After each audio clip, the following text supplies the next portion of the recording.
Welcome to our comprehensive guide on how to fix LG Flatron monitor L192WS. If you're experiencing issues with your LG Flatron L192WS monitor, you're in the right place. This monitor, while reliable, can encounter common problems over time. But worry not, as we'll walk you through effective solutions to get it back to optimal performance. Whether it's display issues or power problems, we've got you covered with targeted steps. Step 1. Check the power supply. First things first, ensure that your LG Flatron monitor L192WS is receiving power. Inspect the power cable. Check that the power cable is securely connected to both the monitor and the power source. Try using a different power outlet to rule out outlet issues. Examine the power adapter. If your monitor uses an external power adapter, verify it's providing the correct voltage. Swapping it with a compatible adapter can help identify if the adapter is the problem. Power indicator light. Check the power indicator light on your monitor. If it's not lighting up, you may need to reset the power connection. Step 2. Check connectivity and settings. Once power issues are ruled out, focus on the connections and settings. Inspect video cables.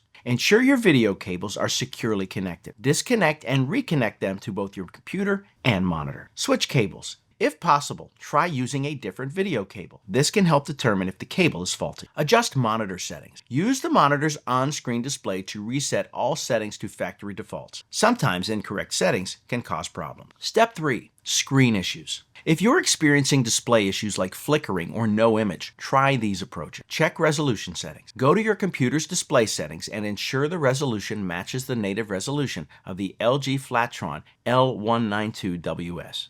Update graphics drivers. Outdated or corrupt drivers can cause display problems. Update the drivers via your computer's device manager or by visiting the manufacturer's website. Test with another device. Connect the monitor to another computer or laptop to see if the problem persists. This helps identify whether the issue is with the monitor or the connected computer. Step 4. Conduct a hardware check. If the previous steps haven't resolved your issue, it might be time to consider possible hardware faults. Inspect for physical damage. Carefully examine the monitor for any signs of physical damage, such as cracks or loose connections internally. Professional assessment. If you suspect a hardware issue that you can't fix, consult a professional technician. They can open the monitor safely and check for faulty capacitors or other internal components. By following these steps, you should be able to troubleshoot and potentially fix your LG Flatron monitor L192WS. Remember, regular maintenance like cleaning connections and checking for updates can prevent many issues from occurring. If your monitor still doesn't function properly after trying these methods, it might be time to seek professional help or consider an upgrade. We hope this guide on how to fix LG Flatron monitor L192WS has been helpful and wish you the best of luck in resolving your monitor issues.